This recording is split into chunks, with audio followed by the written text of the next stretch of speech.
Então vamos lá, irmãos. Nós falamos da aula passada, a última parte, não sei se vocês lembram, sobre três aspectos do homem, né? O homem sobre três aspectos, na página 57. Nós falamos sobre o homem natural e o homem carnal, não foi isso? Quem lembra? Foi isso? O homem natural e o homem carnal? Tá, alguma dúvida, algum ponto que ficou para esclarecer? De repente vocês lendo aí surgiu mais ainda alguma questão? Não? Então faltou falarmos sobre o homem espiritual, não é isso? Então o terceiro aspecto, primeiro é o natural, o homem natural, o outro é o homem carnal, que nós falamos, e nós vamos falar sobre o homem espiritual, ou seja, o homem que ele é regido, que ele é governado pelo Espírito, né? É o homem chamado de regenerado, é aquele que de fato é nascido de novo. Então o homem espiritual, vamos abrir o texto da Bíblia, no capítulo de número 2 de 1 Coríntios capítulo 2, nós vamos então falar sobre o homem espiritual, o homem chamado de pneumáticos, o homem pneumáticos, capítulo 2 de 1 Coríntios, o homem pneumáticos, aquele que é regido, né? Aquele que é direcionado, aquele que vive sob as categorias de Deus, no que concerne ao pensar, ao sentir, ao falar e ao fazer, ou seja, ao ser, né? Ele é um ser regenerado, salvo, tem uma nova natureza, e essa nova natureza ela é espiritual, e foi dada essa natureza ao homem quando ele foi alcançado pelo Evangelho. Essa nova natureza foi gerada pelo Espírito Santo dentro deste homem que reconheceu a Cristo, e essa nova natureza não pode pecar. O Espírito não peca, irmãos, tá? O Espírito sempre está pronto para fazer a vontade de Deus. Jesus disse: o que é fraco? É a alma? É o Espírito? O que é fraco? Não lembram desse texto bíblico? Jesus disse: vocês devem orar. Por quê? A alma é fraca e o Espírito é forte? A carne é fraca. Eu perguntei primeiro. Eu acho que é a carne. Então isso não é o que o texto... Vocês estão lendo como Bíblia, né? Porque eu não lembro dos textos tão conhecidos. Então Jesus disse: ore porque a carne é fraca, o Espírito está pronto. A carne, ou seja, essa velha natureza, ela não tem condição de fazer a vontade de Deus, mas o Espírito está pronto. O Espírito do homem, esse Espírito que é a nova natureza, o homem espiritual, que é regido pelo Espírito regenerado, ou seja, vivificado ou ressuscitado, são sinônimos da mesma coisa, tá, irmãos? Então o ser humano que ele foi alcançado pelo Evangelho, ao contrário dos outros seres humanos, ou seja, que não foram alcançados pelo Evangelho, ele tem então o seu espírito ressuscitado. Por que tem o seu espírito ressuscitado? Porque o espírito estava morto, não é? Então todo o espírito do ser humano, que é essa parte do homem que compreende as coisas de Deus, que adora a Deus, que entende Deus, que faz a vontade de Deus, que é grata a Deus, que louva a Deus, essa parte do homem, então, ela... Irmãos, olha que coisa interessante. Como que a gente adora a Deus? Pelo Espírito, não é? Tem que adorar a Deus em Espírito e em verdade, né? Ou seja, é no Espírito que a gente adora a Deus, é no Espírito que a gente sente a presença de Deus, é no Espírito que nós somos por Deus alimentados. Então é no Espírito. Esse Espírito estando saudável, esse Espírito estando alimentado espiritualmente falando, né, com os recursos espirituais, que na teologia a gente chama de os meios da graça. E o que são os meios da graça? O que Deus disponibilizou para que a gente tivesse essa vida abundante, essa vida espiritual que subjugasse ou que dominasse a velha natureza. Quais são esses meios? Vocês podem citar alguns? Pensar em alguns? O que você faz assim para de fato falar, nossa, olha, quando eu vivo essa vida, quando eu faço isso, Deus me fortalece, eu tenho força para continuar, eu tenho graça de Deus e tal. Quando eu participo de consagrações, eu me sinto assim. Orações, né? Você está orando lá, louvando a Deus. Hã?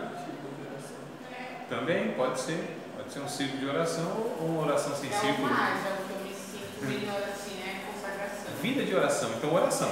Independente se ela é na igreja, se é em casa, a oração, a questão é a oração, né? Mas tem um negócio. Tipo, né? Aquela oração do pique curtinha, sabe? É oração mesmo. Aquelas oração. E o que é assim uma oração? É aquela oração que você se dedica aquele tempo, assim, que nem consagração é 1 hora, 2 horas. Você vai e fica ali em oração, ora não só por você, né? Mas quando você dá um tempo assim para orar, você lembra de todo mundo, você consegue orar por bastante pessoa. Período de oração, né? É um período, não tipo, obrigado Senhor por mais um dia. Entendi. Aquela oração que mais de gratidão por um alimento. Você começa a agradecer ali, começa a apresentar as pessoas. É mais, eu particularmente, quando eu estou orando, que eu começo agradecendo, eu começo a lembrar de pessoas, vou colocando ali. Aí essa oração. Oração intercessória, isso, né, Nathalie? É essa. É porque assim, no mínimo a gente ora umas. Quantas vezes vocês fazem alimentação, se alimentam no dia? Café da manhã, almoço, café da tarde, janta e alguma coisinha quando vai dormir? Não, é isso? Até a última. Então café da manhã, almoço, café da tarde, janta? Não, janta. Então 3 a 4 refeições diárias, né? Então no mínimo vocês oram 3, 4 vezes no dia, só aí, né? Só na gratidão do alimento. Ou começar lavando a louça, obrigado. Isso não me alivia. Mas assim, no mínimo então, você ora pelas refeições. Eu acho que é o mínimo que se espera de um cristão, que na hora da alimentação agradeça a Deus, né? Se não tem esse hábito, eu acho que vocês devem. Não é, a questão, Nathalie, não é rápida, demorada, não é tempo de oração. A questão é a disposição que você tem, né? E reconhecimento naquele momento, você voltar-se para Deus ali, porque não tem essa questão de. Não é orar muito, orar pouco. Porque tem gente que, entre aspas, eu queria saber o que seria orar muito. Não entendo. É porque, tipo assim, né? Orar muito. Não, porque tem gente que fala, tem gente que ora muito. Eu queria saber o que é orar muito. O dia tem 24 horas. Eu acho que orar muito seria 24 horas orando. Eu acho que seria isso. Então, como me parece que ninguém faz isso, então eu acho que ninguém ora muito. Né? Agora, a gente colocar essa questão de períodos de oração sempre na questão de duração, eu acho que isso não é a melhor forma da gente saber se estamos ou não estamos tendo de fato uma postura adequada na oração. Porque a oração, é lógico, quanto mais tempo eu reservar para a oração, eu acho até que é melhor sim. Agora, isso só o tempo, só o volume, né? Eu acho que essas coisas não são determinantes de fato para falar, não, a gente tem uma vida de oração. Porque vida de oração, ela tem que condizer com a vida de ação, uma vida de comportamento, uma vida de testemunho. E na oração também, como é que eu me chego a Deus, né? Então, o volume só da oração eu acho que não é o suficiente. Então, assim, o que é a oração? Qual é a oração abençoada? A oração abençoada é quando eu oro de uma maneira a me derramar na presença de Deus, ser grato a Deus. Agora, tem ocasiões, né, que a gente, então, fala, não, o cristão, no mínimo, ele ora algumas vezes no dia. Algumas vezes. Quando acorda, agradecendo a Deus. Quando vai dormir, agradecendo o dia. Nas alimentações. Então, aí, no mínimo, foram 5, 6 vezes que no dia você orou. Não estou falando de tempo. Agora, reservando um tempo maior, nossa, é bom, porque nós temos tempo para interceder pelas pessoas. Lembrar, né? E passar, lógico, aquele período. Então, não é só tempo de oração. É a qualidade com que se ora. O quebrantamento com que se tem, né? Toda uma vida antes e depois da oração. Agora a questão interessante é esta, né? A oração é um meio da graça. Agora a oração em particular é uma coisa, não é só oração no coletivo, mas é a vida no coletivo, é a vida na comunidade. Então a primeira, não vou nem colocar a primeira nem segunda, uma das formas, então, um dos meios da graça, um dos alimentos espirituais seria a oração, não é? O outro seria vida em comunidade. Então, outro meio que a gente tem para se fortalecer no Espírito. Quando nós nos reunimos como igreja, em nome de Cristo, e aí sim, nós somos edificados mutuamente através dos dons que nós temos. Cada um tem um dom, isso é um fato, né? Talvez não seja o carismático, mas a gente tem um dom. E aí a gente se reúne como comunidade, a gente chama de reunião terapêutica, onde todos tratam de todos, onde todos cuidam de todos, onde todos abençoam todos, onde todos têm alguma coisa para repartir com todos que estão lá. Então essa ideia que a gente se reúne numa igreja, eu não tenho nada, eu vim só o bagaço, não sei o que tem, e o fulano é usado, ele vai ser usado por Deus para me abençoar, isso é um pensamento errado, tá certo? Porque a gente precisa saber que nós somos canais de Deus, todos, sem exceção.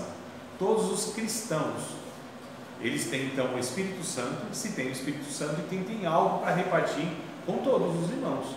Então a vida comunitária, a vida em igreja, a vida em reunião, quantas reuniões? Tanto faz. Reuniões por semana? Tanto faz. Se é na igreja, se é em casa, se é em outro lar, que não seja o meu, se é na praça, onde for, não tem problema.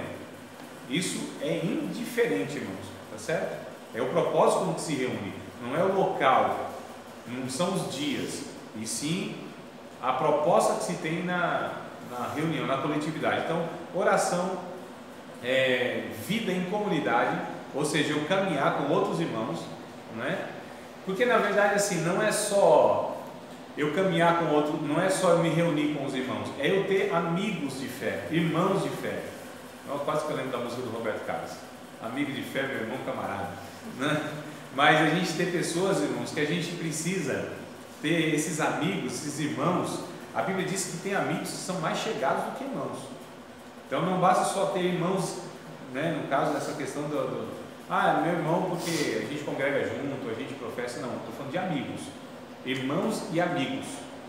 Aliás, não pode ter, não, é inconcebível, estou falando biblicamente, eu ter um irmão que não seja um amigo, né? A gente tem amigos que não são irmãos em Cristo, a gente tem irmãos que não são amigos em Cristo, e quando a gente reúne os dois é ideal, né? São irmãos e amigos, inclusive. Então a gente tem essa comunidade terapêutica, esse irmão que eu posso confessar pecado, posso, irmão, estou com essa dificuldade assim, assado. Coisa boa, né? Quando a gente tem uma pessoa que a gente pode se chegar e a gente sabe que vai ficar ali, que aquela pessoa vai chorar com a gente, vai orar com a gente, vai carregar aquela nossa dificuldade nas orações dele também.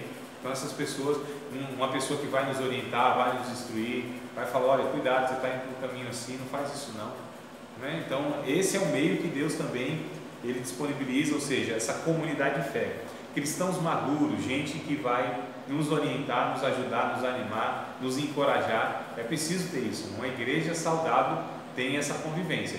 Se não tem essa convivência, então essa igreja não é saudável, não é saudável mesmo, e às vezes é até prejudicial, né? Então, qual mais que eu falei?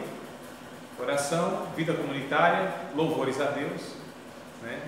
Louvar a Deus, através de músicas, por exemplo, compartilhar a fé. Então são esses meios, leitura da Bíblia. Olha só, no curso teológico eu estou deixando de lado aqui outro meio da graça, que é leitura da Bíblia, reflexão da Bíblia. Eu não estou falando nem exatamente o estudo aprofundado, que no caso é o nosso caso, né? A teologia, o estudo sistemático, proposital e etc. Eu estou falando da reflexão diária, do alimento diário, que a gente chama de pão diário, né? O devocional, aquele trecho da Bíblia onde todos os dias eu pego, leio em oração e reflito naquilo o dia todo e peço para que o Espírito aplique na minha vida. Poucos irmãos têm esse hábito. Poucos irmãos têm esse hábito.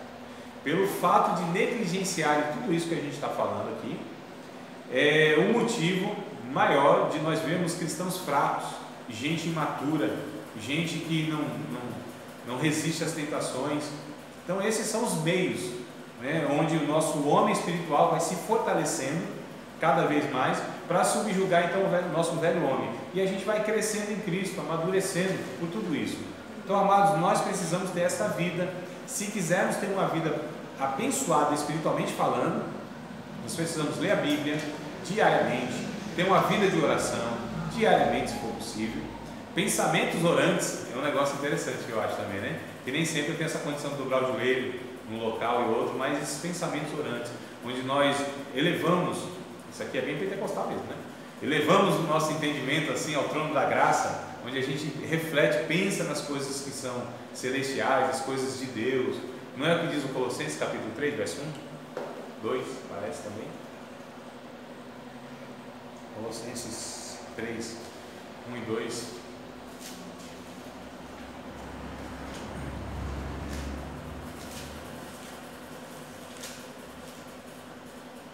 Pode ler, achou quem lê primeiro aqui, a regra é essa, lê, quem achou primeiro lê. Acho que vou começar a folhear mais. Então, aí, lê, por favor.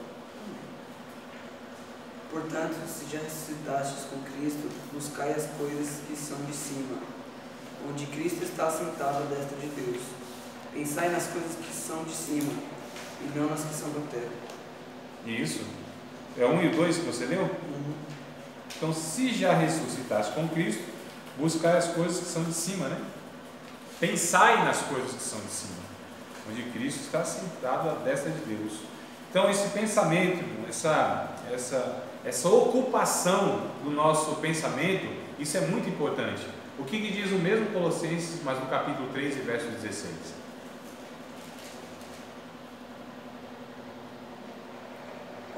Que a palavra de Cristo habite em vós abundantemente, em toda a sabedoria, ensinando-vos e admoestando-vos uns aos outros, com salmos, hinos e cânticos espirituais, cantando ao Senhor com graça em vosso coração. Por que vocês insistem em ter essas Bíblias de linguagem tão difícil, hein? É Almeida. Então, já falei para vocês que vocês têm condição de comprar uma Bíblia que tem uma linguagem mais aproximada, né? Que é a NVT, por exemplo, que custa aí uma merreca. Percebe como já dificulta? Vocês teriam que saber o que é esse tal de admoestar. Vou ver aqui. Pode sim ver. Mas se tivesse uma Bíblia com uma linguagem melhor, isso aí já facilitaria, né? A compreensão. Diga, mano. Não sei, não é baratinho, isso é coisa barata. Isso é 20 conto, um negócio assim. Bíblia, irmão, a gente acha fácil aí por 10, 12, 15, 20 reais, que é um valor acessível a todo mundo, né? Pode? Habite ricamente em vocês a palavra de Cristo. Ensinem e aconselhem-se uns aos outros com toda a sabedoria. E cantem salmos, hinos e cânticos espirituais com gratidão a Deus em seus corações. Percebe como a linguagem ela facilita, né, na compreensão? A NTLH, como é devocional, vocês podem ter essas Bíblias que não são traduções, que é a NTLH, a mensagem, por exemplo, né, elas vão ser muito boas para trazer aquela reflexão assim muito próxima. Então o que acontece? A gente percebe aí que tem que habitar em nós abundantemente toda a palavra de Cristo, falando entre vós com salmos, hinos, cânticos espirituais, ou seja, a palavra pensada, a palavra falada, né? O diálogo da palavra. O que diz o Filipenses capítulo 4, verso 8? 4 e 8 de Filipenses. No demais, irmãos meus, tudo que é puro, tudo que é amável, tudo que é honesto, se existe algum louvor, né? Tudo que é de boa fama, se existe algum louvor, 4 e 8, se existe algum louvor, nisso pensai. Dependendo da versão, vai estar assim: isso ocupe o vosso pensamento. É isso mesmo, né? Como está? Isso ocupe o vosso pensamento, finalzinho? 8, 4 e 8. Filipenses 4 e 8. É a mesma Bíblia. Se houver algo de excelente ou digno de louvor, pense nessas coisas. Isso. Deixa eu ver primeiro. O quê? O que tu quer ver? Outra versão? É que eu tinha separado Filipenses 4 e 7 para me falar na hora da chamada. Tá ótimo. Aí eu tinha lido o 7, o 8 e o 9. E o 6 seria muito bom se você lesse também. Sim, depois você vê aí, você vai ver que tem sentido o que eu estou falando. Então, só vamos pegar o 8, né? Então, olha só, se existe alguma coisa boa, algum louvor, alguma coisa digna, alguma coisa de boa fama, seja isso que ocupe o vosso pensamento, né? Então, o pensamento ocupado, já diz aí um ditado bem antigo, que a cabeça desocupada é a oficina do cidadão lá, né? Cidadão das trevas lá. Então é fato, não é, não? Nossa cabeça precisa estar ocupada no sentido com a palavra de Deus. Nós precisamos pensar, refletir na palavra de Deus. É o que diz o Salmo 1, não, que é bem-aventurado, é feliz, é gente feliz mesmo, é gente feliz, aquele que reflete na palavra de Deus, aquele que acha prazer na palavra de Deus, aquele que tem satisfação na palavra de Deus. É uma pessoa abençoada, uma pessoa que vai bem de fato. Isso é inevitável. O mesmo o livro de Salmo, mas aí no Salmo 119, inclusive, que é uma declaração de amor à palavra de Deus, né? O Davi escreve aí esses 176 versículos, se não me falha a memória, não é isso? Salmo 119, e ele vai falar em muitos versículos lá sobre essa declaração. Por exemplo, o 9 vai falar, né, como purificará o jovem o seu caminho, observando conforme a tua palavra. O verso 11, escondi a tua palavra no meu coração, para não pecar contra ti. O verso 18, ele vai falar, Senhor, de todo o coração eu te busquei, não me deixes desviar dos teus mandamentos, dos teus preceitos. E é um negócio interessante, ele vai discorrendo vários versículos, irmãos, tem essa declaração direta. Se não me falha a memória, é o 87, né? Ó, quanto amo a tua lei, é a minha reflexão, é a minha meditação em todo dia. Verso 99, ele vai falar, eu sou mais sábio do que os anciãos, porque medito na tua palavra. O verso 100, ele continua dizendo, né, ainda que ele fosse jovem, mas ele era mais sábio do que todos os outros anciãos e tal. E aí ele vai falando muitos outros salmos, muitos outros versículos nesse Salmo 119. É um negócio assim impressionante. O amor, o apreço, a alegria, a satisfação, né, pela palavra de Deus que tem. Então a gente precisa ter essa prática, esse desejo intenso. A palavra de Deus, de fato, ela lida com um coração disposto, um coração contrito, um coração sincero. Ela tem um efeito poderoso de transformação, de renovação, porque a palavra de Deus é, na verdade, irmão, o recurso que Deus nos deu para que a gente possa se purificar, para que a gente possa se limpar desse mundo, né? Figuradamente falando, mas espiritualmente falando. O João capítulo 6, verso 63, Evangelho de João 6, 63, Jesus disse, as minhas palavras são espírito e vida. 6,63. As minhas palavras são espírito e vida. Olha só, vocês percebem?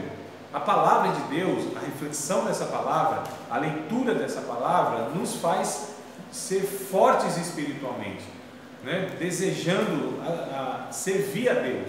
A palavra de Deus, ela nos alerta, a palavra de Deus, ela nos orienta, a palavra de Deus, ela nos adverte a respeito do perigo, do pecado iminente. Então nós precisamos, irmãos, refletir na palavra de Deus. A gente precisa ter esse alimento diário. Como eu falei aqui, a gente tem 3, 4, 5 refeições no dia, não é? 5, fora o assalto na madrugada da geladeira. Não estou contando isso não. Eu estou falando daquilo que é. Isso aí, o Espírito Santo revela tudo aqui. Está pensando o quê? Então nós temos 3, 4, 5 refeições diárias. Nós alimentamos então o nosso corpo, a biologia. Qual é a proporção então que a gente alimenta o nosso espírito diariamente, irmãos?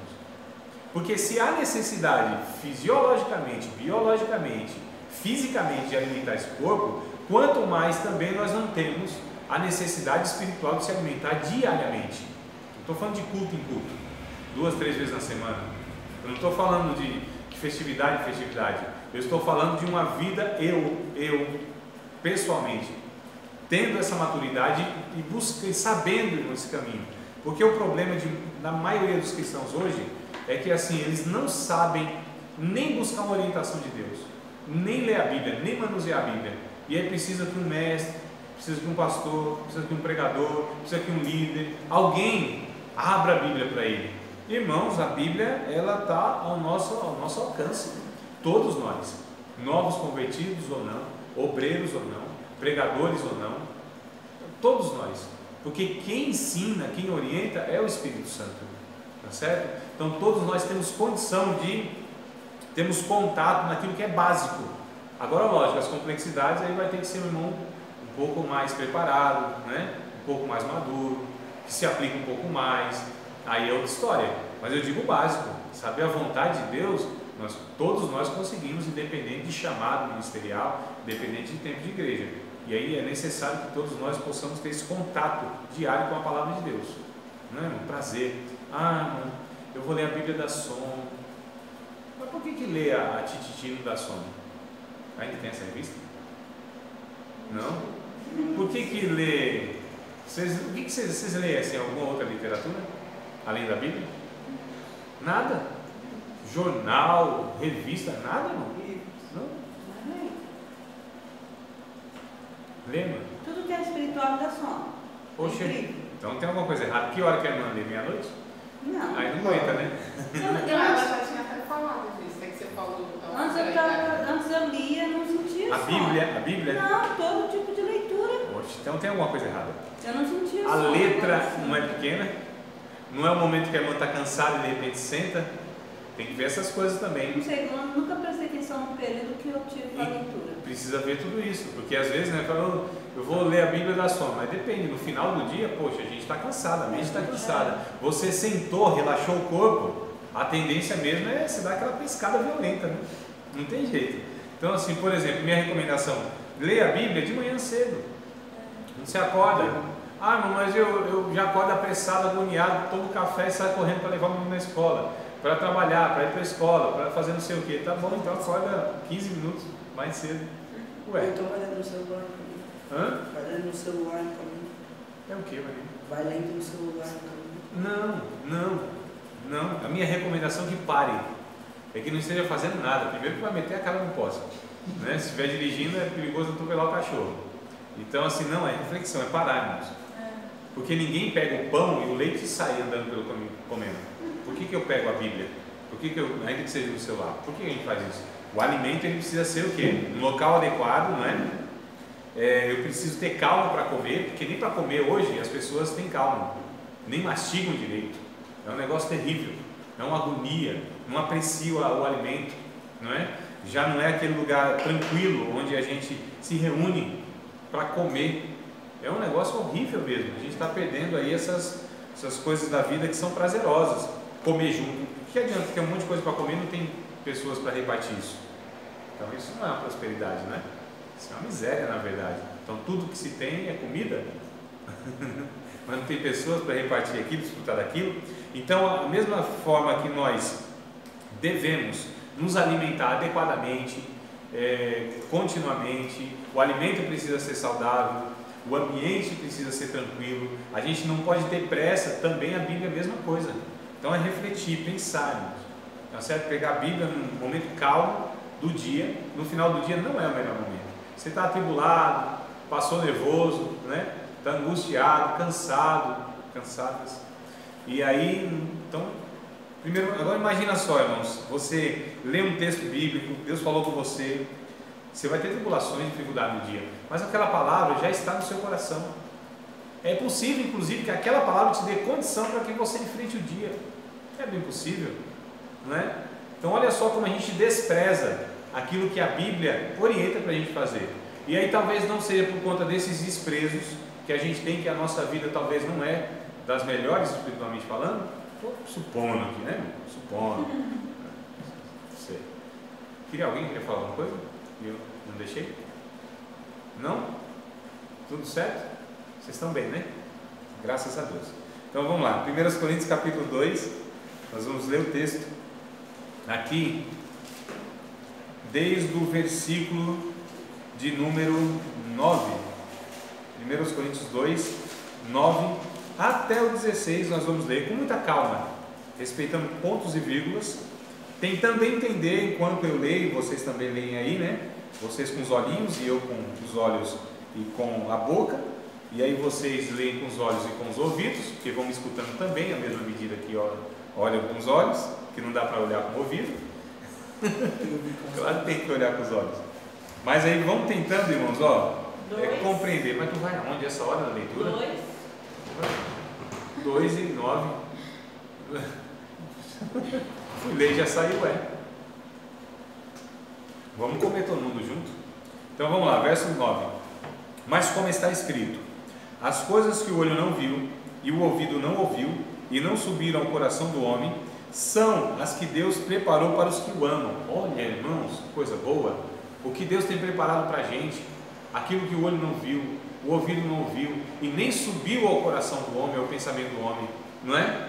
Deus preparou isso para a gente, mas não é que Deus preparará isso para a gente, é que isso já está preparado, isso já está à nossa disposição. Verso 10 vai falar, mas Deus nos revelou pelo seu Espírito. Então tudo isso já está à nossa disposição, não é algo para o futuro, tem coisas que Deus ainda vai revelar, não, já está. O verso 10 está explicando, o Espírito já nos revelou, porque o Espírito penetra todas as coisas, ainda as profundezas de Deus. Porque qual dos homens sabe as coisas do homem, senão o Espírito do homem que nele está? Assim também ninguém sabe as coisas de Deus, senão o Espírito de Deus. Ou seja, quem vai trazer, irmãos, toda essa vontade de Deus, toda essa revelação de Deus, é o Espírito de Deus, que cada cristão possui. Ele é o ensinador por excelência, não é? É Ele que ilumina, é Ele que esclarece, é Ele que nos faz saber a vontade de Deus. Então todos nós, voltando, temos essa condição de sabermos a vontade de Deus. Orem a Deus, ou melhor, quando for ler o texto bíblico, orem a Deus, olhem para cá, dificuldade vocês têm de manter a concentração e olhando para mim, não é? A merenda eu sei que é importante. E aí, o que acontece? O Espírito, irmãos, quando a gente lê a palavra, a gente precisa ler com um coração piedoso e desejando mesmo, dizendo: Espírito Santo, fala comigo através da tua palavra, orienta-me, não é? Então a leitura bíblica tem que ser acompanhada com a oração, com o quebrantamento, com o desejo intenso de saber a vontade de Deus. Irmãos, nós devemos nos aproximar da Bíblia Sagrada com um desejo enorme de saber a vontade de Deus para a minha vida. Eu não tenho que procurar na Bíblia a solução para um problema, um alívio para a minha angústia. Até pode ser que isso também seja possível, mas isso não deve ser a intenção primeira, tá certo? Ler a Bíblia e eu querer saber a vontade de Deus para a minha vida. É isso que a gente tem que se aproximar da Bíblia, dizendo: Senhor, fala comigo. Deus fala, né? Deus fala. Faz tempo que Deus não fala comigo, então faz tempo que você não lê a Bíblia. A conclusão que eu chego é essa, né? Alguns estão em mente assim: não fala na profecia, não fala no sonho, não fala na visão. Não, mas na Bíblia, irmãos, é infalível. É infalível. Não tem como Deus não falar. A Bíblia é a fala de Deus, é a boca de Deus. Aí tem até uma conversa aí que a Bíblia fechada é um livro comum e aberta é a palavra de Deus. Não, a Bíblia fechada ou aberta é a palavra de Deus, a mesma coisa. A questão é que se eu vou ou não acessá-la, não é? Mas verso 12 do 1 Coríntios capítulo 2, verso 12: mas nós não recebemos o Espírito do mundo, mas o Espírito que provém de Deus, para que pudéssemos conhecer o que nos é dado gratuitamente por Deus. É o que eu estou falando. Então recebemos o Espírito de Deus, então nós temos condição de conhecer o que nos é dado gratuitamente por Deus, que é a palavra, as quais também falamos. Ou seja, a palavra, né? Falamos, não com palavras de sabedoria humana, mas com as que o Espírito Santo ensina, comparando as coisas espirituais com as espirituais. Ora, o homem natural, ou seja, esse homem que não entende a palavra de Deus, que não tem o Espírito Santo de Deus, o homem natural é aquele que é regido pela sua naturalidade, por aquilo que ele aprendeu dos pais, por aquilo que a sua cultura lhe ensinou, por aquilo que até a escola lhe ensinou e alguns livros lhe ensinaram, a experiência lhe ensinaram, o coletivo lhe ensinaram, a mídia lhe ensinaram, o Facebook, até o Facebook ensina hoje em dia também, o Facebook ensinou, né? Então, esse homem natural é regido por isso. Mas nós não, nós somos espirituais. Então quem nos ensina é o Espírito Santo de Deus. Ora, o homem natural não compreende as coisas do Espírito de Deus, não tem como, porque lhe parecem loucura, e não pode entendê-las, não tem como, porque elas se discernem espiritualmente. Mas o que é espiritual discerne bem tudo, e ele de ninguém é discernido, porque quem conheceu a mente do Senhor para que possa instruí-lo? Mas nós temos a mente de Cristo, diz o texto bíblico, não é? Então olha só, a pessoa espiritual, ela é regida pelo Espírito Santo de Deus, ela ouve a voz e conhece a voz do Espírito Santo de Deus, não se confunde, porque ela tem familiaridade. Porque não sairá, Deus pode falar através de profecia, Deus pode falar conosco audivelmente, ou falar no nosso entendimento, na nossa consciência. Tem essas possibilidades, né, irmão? Talvez vocês tenham uma ou outra experiência e até uma mais do que a outra, mas Deus fala de fato pela sua palavra, Deus fala através de uma profecia, Deus fala audivelmente. Não sei se vocês já tiveram, mas é uma experiência assim fantástica, ouvir audivelmente a voz de Deus mesmo, como vocês estão me ouvindo, dessa forma, né? E aí ainda Deus falando assim, pelo nome, oh, que coisa boa. Ou falando na consciência, que também é uma sensibilidade que nós temos que ter, né? Identificar quando Deus fala na consciência. Vocês nunca tiveram a impressão assim de ter ouvido uma voz na cabeça de vocês, assim, falando assim, né? Mas não é ouvindo aqui, é lá dentro mesmo. Faz isso, toma essa decisão, é assim que é. Mas eu até falo, essa decisão foi de Deus, que eu sozinha não faria isso, não faria essa escolha. Tipo isso. É a consciência, é Deus trabalhando na consciência. A Bíblia vai dizer, em algum provérbio que eu não me lembro exatamente, que a consciência é a lâmpada de Deus dentro do homem, dependendo da versão, né? Vai falar assim. Em algum provérbio, eu não me recordo. Aí fica difícil agora, mas vamos pesquisar, depois vocês pesquisam aí, tá? O Dr. Google, inclusive, ele ensina essas coisas. Chave bíblica é muito bom, um livrinho, né? Chave bíblica, todo versículo que você vai lá procura tem. Chave bíblica, isso. Chave bíblica, também é um negócio baratinho, deve ser 10, 12, 14 reais, um negócio assim. Chave bíblica, tem tudo quanto é versículo lá. Você vai procura a palavra e ele vai trazer todos os versículos da Bíblia que tem aquele termo, aquela palavra lá. Chave bíblica, ó. Então, irmãos, ferramentas vocês têm aos montes e é acessível aí. Então falta para nós às vezes esse interesse, esse investimento financeiro, sabe, né? Esse interesse mesmo de ter aí essas ferramentinhas aí, boas. Então o que eu estava falando o que mesmo? A consciência é a lâmpada de Deus dentro do homem. Então Deus fala através também do pensamento. Agora jamais, ou na consciência, ou voz audível, Satanás também pode, tá certo? Falar isso. Ou profecia, jamais, ou outros meios, jamais pode ser uma orientação, uma fala, uma palavra que seja contrária ao que está ensinado aqui na Bíblia. Agora, qual é o maior problema, irmão? O maior problema é que muitas vezes quem escuta, seja por esses meios, tem dificuldade de distinguir porque não conhece a Bíblia. E aí não é levado, aí seja por uma suposta profecia, o que eu mais vejo, e esses dias, hoje, ontem, eu estava analisando isso, ouvindo alguém, não lembro, foi algum aluno, algum irmão, quer dizer, todo aluno eu pressuponho que seja irmão.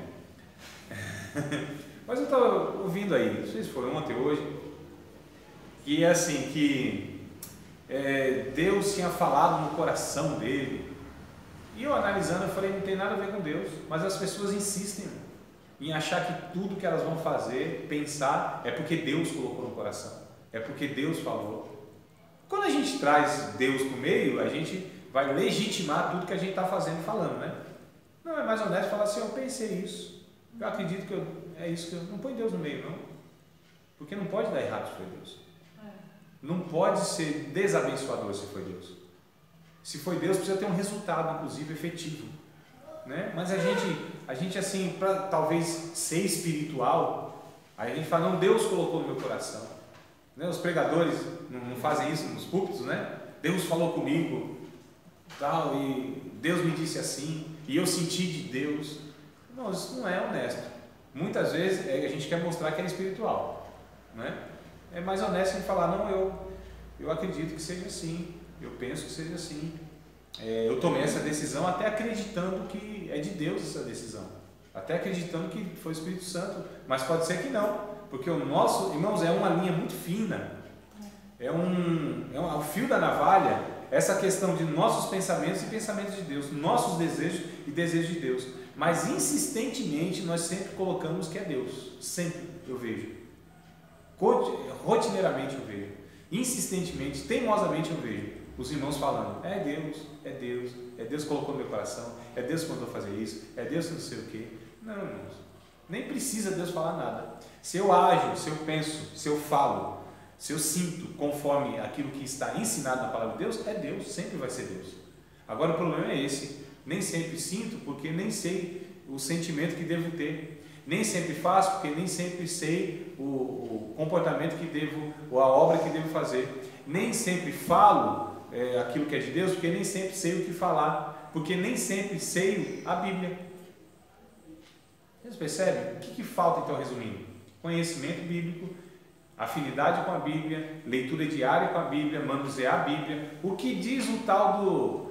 Esse versículo eu acho que vocês nunca leram, vocês ouvem pouco, mas é o 2 Timóteo 2,15. Procura apresentar-se a Deus, aprovado, como obreiro que não tenta se envergonhar, mas que maneja bem a palavra da verdade. O pastor falou dele ontem, assim. Foi? Procura. Que ele ensina e vai pegando os versículos e falou dele. Procura apresentar-te a Deus, aprovado, como obreiro. Então, está falando para todos os cristãos serem como obreiros aprovados. Não está dizendo para o obreiro ele ser aprovado. Não, porque pressupõe que o obreiro já é aprovado e já maneja bem a palavra da verdade. É inadmissível nós termos um obreiro que não maneja bem a palavra da verdade. Não é? Na prática eu sei que não é assim, mas biblicamente isso é inadmissível. Um obreiro que não maneja bem a palavra da verdade, isso é inadmissível, inaceitável. Tá certo, irmão? Agora, o que o texto está dizendo é que todos os cristãos, todos os discípulos de Jesus, devem manejar a palavra da verdade como obreiro. Então, o obreiro é um modelo que ele está trazendo aqui para mostrar para os que não são obreiros. Percebe, irmão? Então, a gente às vezes fala, não, isso aqui é para pastor, isso aqui é para pregador, isso aqui é para obreiro. Não, é para os cristãos manejarem bem a palavra da verdade, como obreiro. O obreiro é modelo. O obreiro é só para a gente falar, é como esse irmão, né? Então eu preciso assim, como esse irmão, preciso falar, André, mas não tem chamada ministerial, não tem gente que tem assim o dom da ciência da palavra, o dom da sabedoria da palavra? Tem. Mas a Bíblia está incentivando a todos os cristãos a estarem então tendo o mesmo comportamento que esse que está sendo trazido como modelo, né? Dificilmente nós vamos ser, se eu não tenho chamado para mestre, dificilmente eu vou ter o mesmo grau de conhecimento e compreensão como mestre, mas nem por isso também eu vou ser uma pessoa totalmente ignorante, que sempre vou precisar do mestre. Não, a questão bíblica, a proposta bíblica é essa, é que todos aqueles que são de Cristo, que têm o Espírito de Cristo, também identifiquem a voz de Cristo, saibam a vontade de Cristo para a sua vida através da palavra. O problema é a negligência dos cristãos concernente ao texto bíblico. Eu fico impressionado, essa geração que nós temos de jovens entrando na faculdade, cheio de inteligência, não é? Agora, quando a gente pega esses jovens tão inteligentes, tão informados, tão preparados academicamente falando, quando você vai conversar da Bíblia, nossa, que decepção, que lástima, não é? Que tristeza, que agonia, não sei nem adjetivos a mais, não vou não, porque eu estava pensando nas palavras que eu não vou falar que está sendo gravado, mas assim, eu fico com dó desse jovem que acha que aquele seu conhecimento, aquele seu diploma, isso é suficiente para a vida, ou isso é mais importante para a vida. Cadê os pais cristãos? Não colocou na cabeça e no coração desse jovem que mais do que a sua faculdade, mais do que toda essa informação que ele precisa para o mercado de trabalho, ele precisa muito mais da Bíblia Sagrada para viver, mais do que tudo. Quantos filhos de crentes? Quantos? Porque assim, quando a gente pega o judeu, quando a gente pega o muçulmano, quando a gente pega alguns outros religiosos, quando a gente vê a importância que se dá para a doutrina ser passada, o ensinamento, a tradição ser passada de pai para filho, é um negócio absurdo. Agora, quando a gente pega os crentes, meu Deus do céu, é igual um dia, uma criancinha lá tinha 4 para 5 anos, né? Aí o pai disse, minha filhinha quer cantar e tal, e na igreja, aí dá uma oportunidade, ela vai a menina, 4, 5 anos, né? Vai cantar? Então cante. Aí deram o microfone, ela cantou, Hilari, Hilari, Hilari, oh, oh, oh, Hilari, Hilari, Você não acredita? Tem que acreditar nessas coisas, né? A gente acredita nos mais absurdos possíveis, né? Então aí os nossos filhos, eles sabem um bocado de coisa, menos da palavra de Deus. Olha só, irmão, esses dias eu me surpreendi, porque o Mateus, meu filho, tem 11 anos, ele não sabe, acho que foi na classe lá, eu acho que era para orar o Pai Nosso, e ele não soube. Eu falei, o quê? Oxê! Eu falei, como assim? Não, mas o que acontece? Eu tinha colocado na minha cabeça, porque eu ensinei ele a orar o Pai Nosso quando ele era bem pequenininho, mas era uma linguagem adequada para ele, entendeu? Não é o Pai Nosso, que está no céu e tal. Então, para mim, aquilo tinha sido resolvido há uns anos atrás, porque era adequado para ele. Ele não ia entender orar. Um menino de 4, 5 anos, se ele querer ensinar o Pai Nosso, ele pode até repetir, como um papagaio. Agora, ele compreender aquilo, mas como cada idade que ele tinha, eu dava uma Bíblia adequada para ele. Quando ele tinha lá seus 2 anos eu dei uma, quando ele tinha 4 anos eu dei outra, quando ele tinha 5, 6 anos eu dei outra, quando ele tinha 9 anos eu dei outra. Então ele tem umas 4, 5 Bíblias lá, cada uma adequada para a sua idade, tá certo? Na linguagem, a forma elaborada. Hoje tem Bíblia de Minecraft, se vocês não sabem. Interessante. Minecraft. O que é isso? Olha aí. É um desenho. Pra quem tem filho pequeno sabe, né? Então, hoje você tem, é de jogos. Mas tem desenho, revista, esses negócios. Isso, tem Bíblia. Tem Bíblia de Minecraft. Mas é a cara. São assim. Eu mando para vocês lá. São para crianças, excelente. Trabalha com criança, precisa ter essas ferramentas aí. E tem um monte, e é bênção de Deus. Não tem nada de errado nisso. Tá tudo certo. Cada coisa é adequada para o propósito para que foi criado. Tá certo? Cada coisa. Por exemplo, tem agora eu até ia mandar um convite, acabei mandando nos grupos, que é um convite para evangelização no meio dos jovens que jogam online, não tem? Então precisa ter aí um jovem que evangelize através dos jogos. Oi? Morreu o menino, né, que jogava online no YouTube? Não sei. De 15 anos. Não sei. Morreu ontem. Eu não sei. Foi ontem. Tudo bem. Ele faz tempo, então morreu vários. Não, tá, sem outros casos. O que eu estou dizendo é o seguinte, irmãos, tem aí então essa necessidade de evangelizar nesse meio. Amados, nós precisamos alcançar a todas as pessoas e precisamos ter estratégia. Ninguém está falando de conteúdo. Conteúdo é evangelho.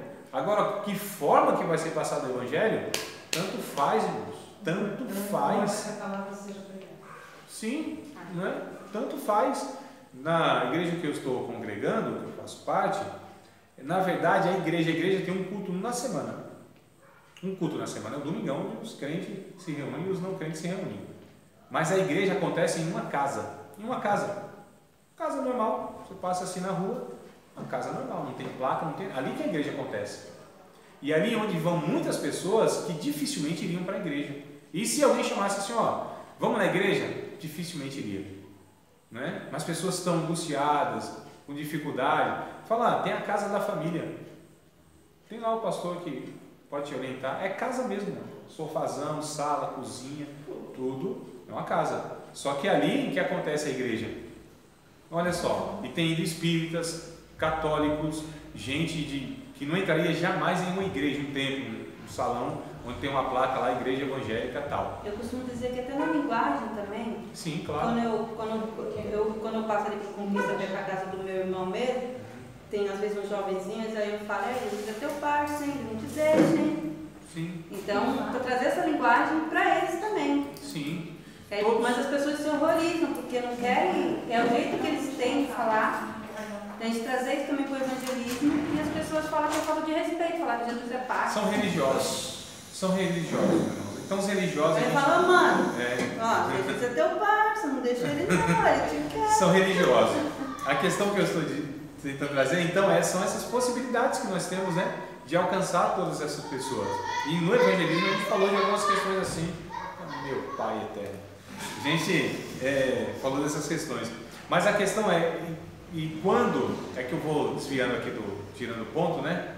Que agonia é essa, Valinha? Sente aí, olha pra cá. Acho que eu vou ter que fazer um negócio. Então faça o negócio. Vou ter que buscar um mistério ali. Então faça o negócio, vá lá buscar um mistério, depois revela pra gente. Então pense, mas enquanto não decida, olhe pra mim aqui, ou vá. fico nessa agonia, né? Oh, Jesus, eu tô agoniado aqui hoje. Eu quero a atenção de vocês. Eu tenho ciúmes de vocês. Eu não quero repartir vocês com pensamento nenhum. Nem com nada. Aqui, sim, claro, Poxa, olhe pra mim aqui, pelo amor de Jesus Cristo, não pense em nada. Não pense nem ir embora enquanto não acabar a aula. Então o que acontece, irmãos? Essa realidade que a gente vai desprezando, né? De estar alimentando então o espírito. Estou tentando voltar aqui do ponto onde eu parei. Onde a gente precisa. Foi na questão do filho, né? Onde ele estava lá e foi orar o Pai Nosso e tal. Eu perdi já o fio da meada. Então, Era esse mesmo que você falou. Sim, mas Seu antes. filho não sabia. Sim.